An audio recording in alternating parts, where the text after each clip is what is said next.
Hi guys, welcome back to another A Chapter Day series. I hope you guys are doing fine and staying right. This chapter is being recorded at a very unusual and odd time, but that's alright.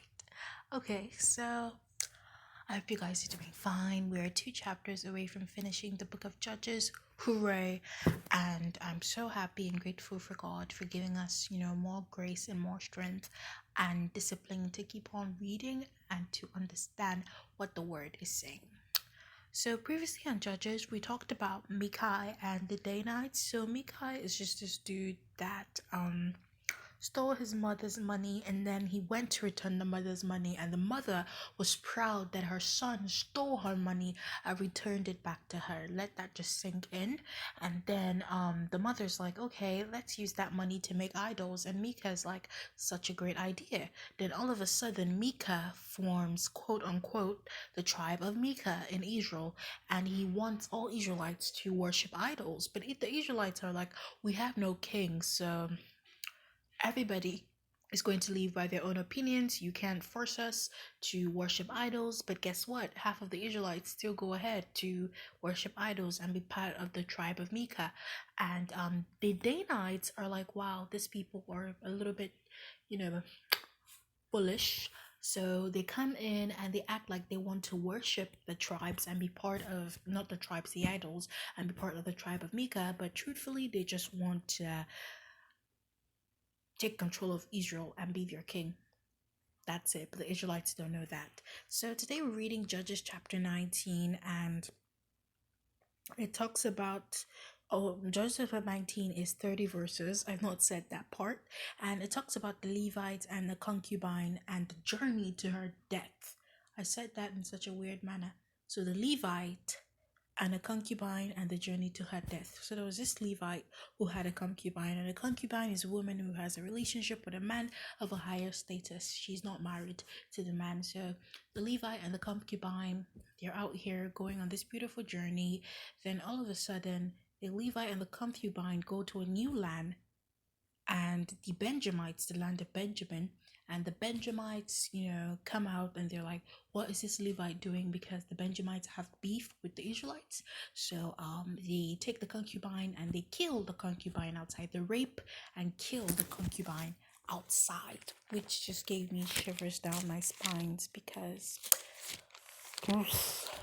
that's not a pleasing sight to visualize in your head, because I like visualizing the chapters, and just visualizing someone going through that is just awful. But yeah, so that happened, and for verse that talks about that is verse 25 for this chapter, and it says, so the man seized his concubine and put her out to them, and they knew her and abused her all night until the morning. Yeah, so that's what happened.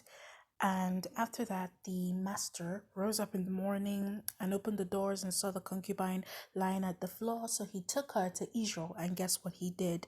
Verse 28, he said to her, get up, let us be going. She did not answer, meaning she's dead. And when he entered his house in Israel, he took a knife and laying hold of his concubine, he divided her limb by limb into 12 pieces to identify the 12 tribes of Israel, and he sent her throughout all the territory of Israel. That's why I'm just in shock. It's a really eye-opening chapter and breathtaking, because it talks about how raping has been happening for a very long time. And I feel like it's one chapter where nowadays in today's society, people are like, oh, there is a God, but why does he let, children to be raped? Why does he let pedophile happen? Why does he let murdering happen? Why does he let unjustified murdering? Why does he let unjustified racism happen? Why does he let all these bad things in the world happen if he truly exists? Firstly, we shouldn't be questioning God by saying, oh, why does he let all these things happen? We can't do that. We can't question God. And I think I've said it here once. God already knew, or knows rather. I prefer to use knew because our present is God's past. So he already knew that all these things will happen.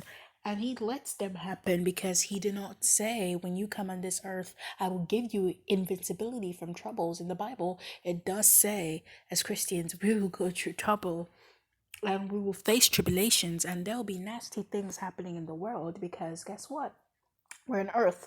And I think it's in the book of Romans, I think so, Romans or Matthew, where God's like, be ashamed of me and, do not accept me. But guess what? You're living in an adulterous and sinful generation. So God knows that we're living in such an adulterous and sinful generation, in a sinful place. He has acknowledged that. He has said that he knows that the earth is sinful. He knows that the world is sinful even back then and even till now. So it's not that God doesn't acknowledge that fact. He does acknowledge that we're living in a sinful place.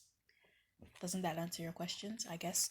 Okay, so yeah, and I also wanted to talk about judging people. So Rahab, the story of Rahab, where Joshua sent 3 spies to go into Jericho because they wanted to destroy the people of Jericho since they were bad and did not respect God. So he sent 3 spies, and the king of Jericho knew that he had sent spies, and now the spies were looking for where to stay, and they stayed in the house of the concubine Rahab. So Rahab said, okay, I know you guys are going to come and destroy Jericho tomorrow. Would you protect me? And they prayed about it, and God said, yes, protect her.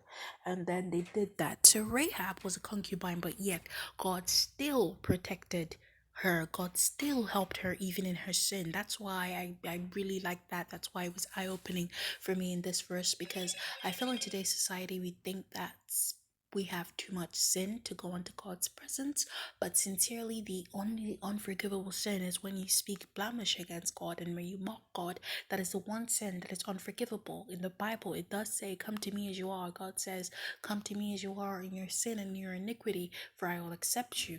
So you just need to go to God openly and truthfully in your heart, and he will accept you. And if you look at the storylines in the Bible, God never really used people that were rich and of high status, because he wanted us to understand that he doesn't judge based on how much you have in the bank account or how many zeros you have. And there's a verse in the Bible that says it'll be easier for, I think, a pig in a pigsty to make heaven than a rich man.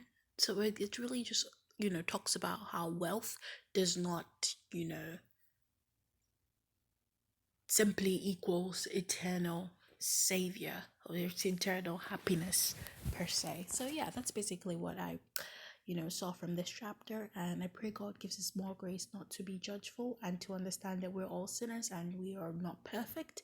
And yeah, I hope you guys are doing fine and staying all right. Please accept God as your personal Lord and Savior, and that's all for this chapter. See you guys tomorrow. Bye.